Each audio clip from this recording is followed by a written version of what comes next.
Hello all. My name is Jayashree, working as Assistant Professor in Department of CSE AIML, MLRIT. Today, in this session, I am going to discuss about hypothesis generation and scoring. Let's see about hypothesis generation and scoring. What is hypothesis generation? Hypothesis generation is a process of formulating possible explanations or solutions based on valuable data. And scoring talks about evaluating these hypotheses to identify the most probable or effective one. Let's talk about relevance in cognitive computing. What is the relevance in cognitive computing? Now we have seen what is hypothesis generation. Hypothesis generation talks mostly about the process of formulating. Say one medicine is prepared or a drug is prepared, you will have some formulation in that particular drug.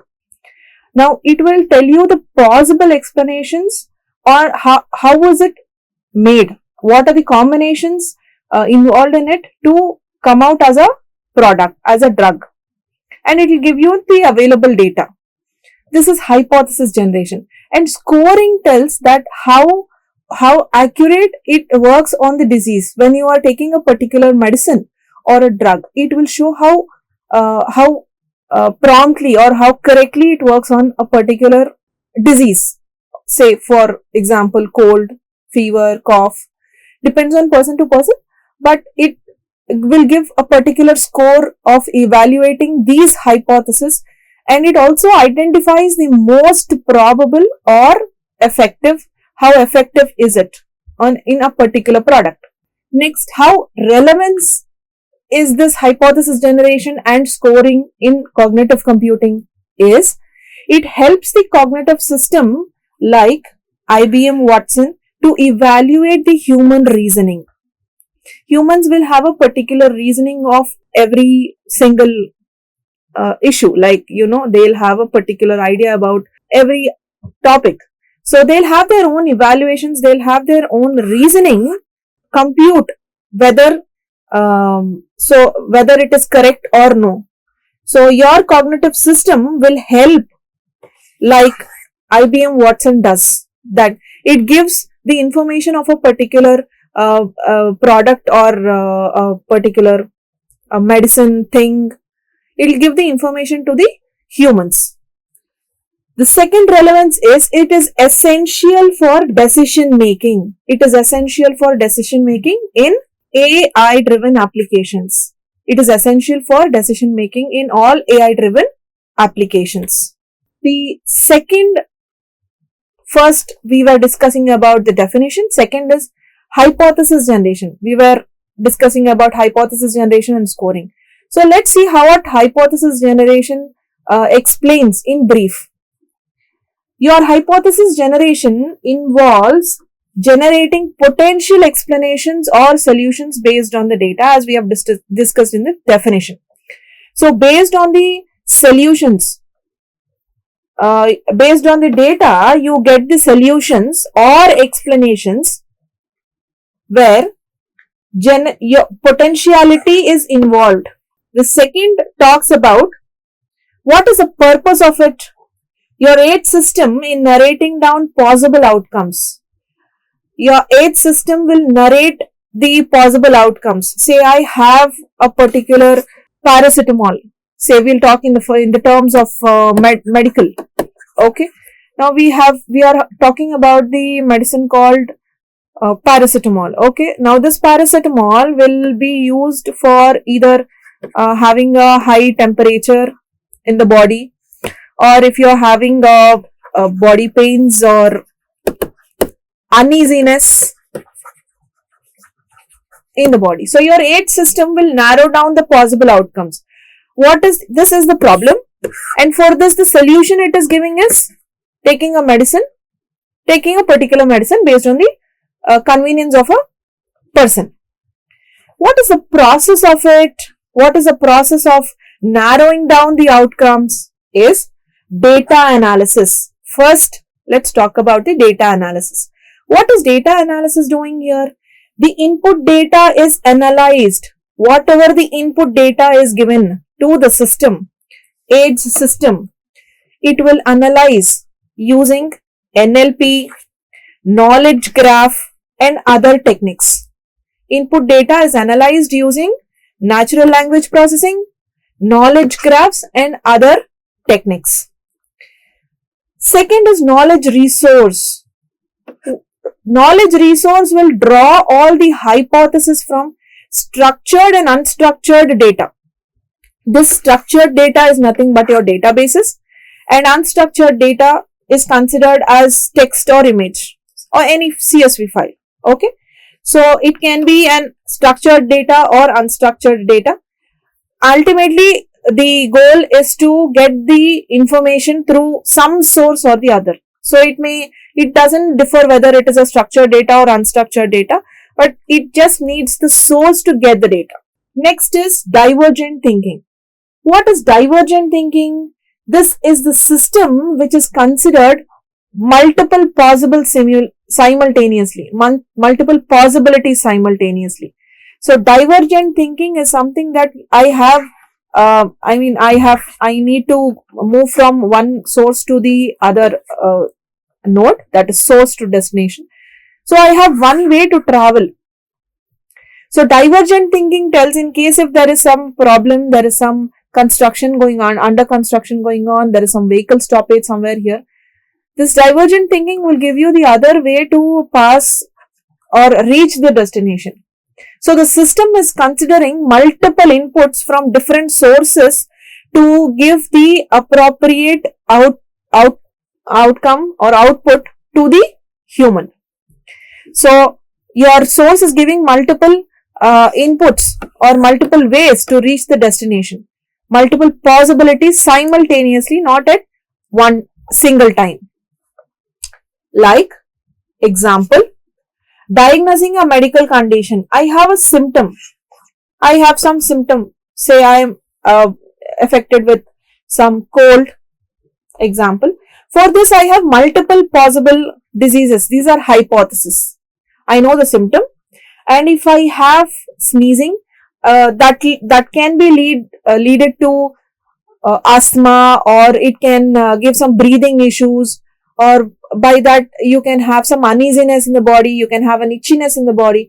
So these are the multiple possible diseases which can be affected to a person.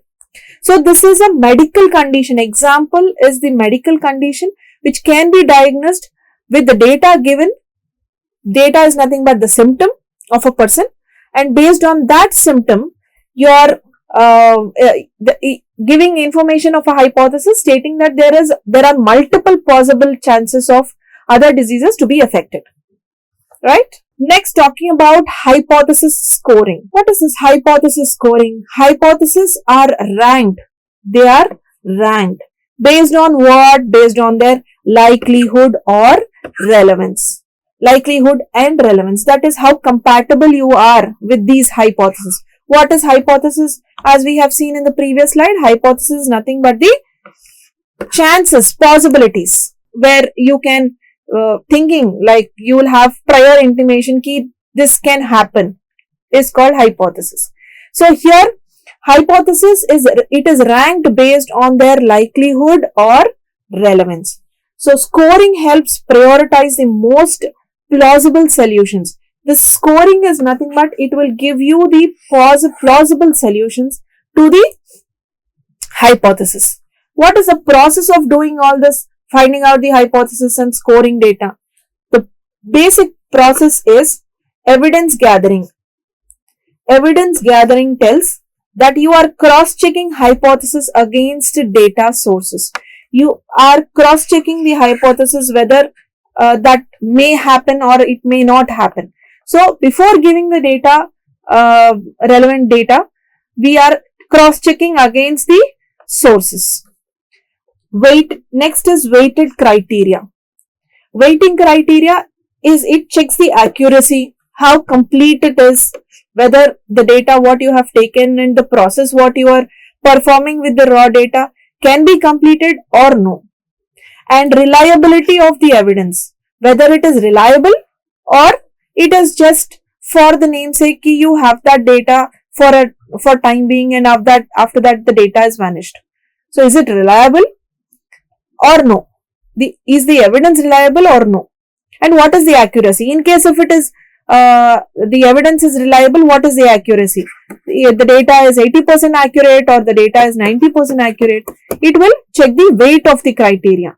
And in case if you consider this 80% criteria evidence, if you take the data, whether that will be completed or no, whether the data what you have taken, can you complete the process or no? And for finding out these, what are the algorithms you are using? You are using Bayesian inference algorithm, and we can also use machine learning models, or we can also use the probabilistic models, right? This is the process of finding out the hypothesis scoring. The other example is in the same medical diagnosis scenario, we can see that the evidence for hypothesis, that is medical history, lab records or lab results, can be used for weighted source for each condition, for every condition, for say cold, for sneeze, for fever, for every single situation. You see that the weighted score for each condition is apt or no, whether the data which is given by the source is evident, the evidence is conditional or non-conditional. In case if it is conditional, we can how reliable it is, what is the reliability of the data. Okay, so we need to check the continuation of the medical report of a patient in a particular process, in a particular way. Right, talking about the applications of hypothesis generation and scoring is generally considered in many fields. We'll be discussing about few of the applications here. The first one is healthcare. Your cognitive system it can diagnose diseases like IBM Watson Health. This we have been seeing from the first topic itself. So here IBM Watson Health data plays a major role, wherein we are taking multiple examples for every topic based on IBM Watson. So here also in healthcare, your cognitive system diagnoses on multiple diseases. Second is business intelligence. Business intelligence is nothing but market trend predictions. Business intelligence tells what is the trend running in the market, and it gives the predictions of any particular information. We around 2020 we had corona, right? So your market, based on the people who have affected from this particular disease, it will diagnose the result. It will diagnose the number of people who have registered in the hospital for medication. So based on this data, your market trend is predicted. Key, this particular virus has been there in the market, and based for this, these many people have been suffering, and this is the result. This is the approximate prediction by the system. So the next application is education. Here the adaptive learning system is tailored based on the content on student performance. Now here the student, based on the student performance, your the learning, I mean how well is he able to learn? Is it an adaptive learning, or is it just a normal learning that a student is coming in, sitting, just going? Based on the score, what is the result of a student this year, say 2024, what is the pass percentage of a student? If he is able to make around 85 to 90%, then you tell that the adaptivity of a student is more, and they are able to understand whatever is being taught them. So this shows the performance of a student based on the adaptive learning system. Right? Next is transportation. In this transportation, the predictive maintenance for vehicles based on sensor data. Now here again, this is based on sensor data. What kind of predictive maintenance has to be taken for vehicles? Next, these are about applications. Next, let's discuss about tools and techniques in cognitive computing. What are the tools and techniques which are used in finding out the score? That is, first tool is NLP, natural language processing. This is used for extracting relevant information from unstructured text. We can have an unstructured text. The system is only searching, or it is only asking for data. Your system is not asking about the structured data ki I want only in this format. No, your system takes the text in any format. So it just wants data, and it is extracting the information in a relevant form. Okay. Next tool is machine learning. Now, this machine learning is used for training the system. It trains the system to weigh evidence and refine scoring algorithm. It trains the system. Why is it training the system? To weigh evidence. How will it weigh the evidence? Based on the result. It will weigh the evidence, whether the evidence is correct or wrong. And it will refine the scoring algorithm. In case if it is wrong, then it will refine the algorithm. It will use another algorithm for getting the accuracy, for getting the result in a better format. Right. Next is knowledge representation. This knowledge representation is talking about ontologies and semantic networks for data context. How do you get the data here? We get the data through ontologies or semantic networks. Right. What are the advantages here? Advantages and what are the challenges? Advantages tells that it mimics human reasoning at scale. It will mimic the human reasoning. Now, human can think in an appropriate way and he can act according to the situation. But your system, your artificial intelligence will make it will mimic. That is, it will try to mimic. It will try to act same as human and give a reasoning at every scale. Along with that, the other advantage is it reduces the bias in decision making. That is, your system, your robo, your bot will make decision in a correct way, and it will reduce the negativity. It will reduce the fault, or you are not right. These kind of biasness or debating will not be there. Your system will make sure that whatever decision it is making, it will make as a human in a correct format without hurting any without making any mistakes. Next advantage is it improves the accuracy and evidence. It will improve the accuracy as discussed, and it improves the efficiency in complex scenarios. Whenever you feel that these might not get any solution in that particular situation, your system makes sure that it is having an efficient data or efficient situation, that your system is always in a proper form. What are the challenges for it? Here, the most biggest challenge is it requires a high quality data. Right? It cannot take a normal data, or it cannot process with some data which is given by unauthorized network. So here the data which is received should be a high quality, and the computationally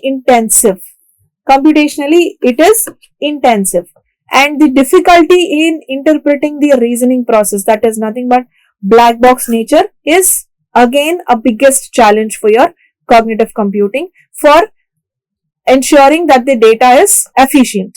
Now, summarizing the whole key points here, your hypothesis generation creates possible solutions. Along with it, it is scoring ranks, which is based on evidence and relevance. It emphasizes its importance in AI system, which is smarter and more reliable. It emphasizes the importance. And also it encourages the future exploration of cognitive computing applications. It encourages. I hope you are clear with this topic, hypothesis and scoring. And along with that, I would like to give a tail test here. Talk about a tail test. Here tail test mostly when we are trying to check the accuracy of the data and checking the correctness of the data, we have two types of hypothesis here. One is null hypothesis. One is null hypothesis, one is alternate hypothesis. Okay. And here null hypothesis talks about null hypothesis is denoted by H naught. Null hypothesis is denoted by H naught, and here H naught is represented as mu, which is equal to mu naught, and here mu should always be greater than mu naught.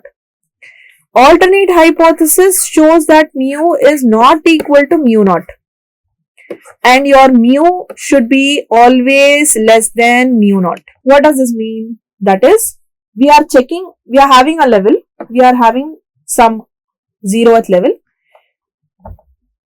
and it starts from one end, closes at the other end. Here, in case if your right tail test is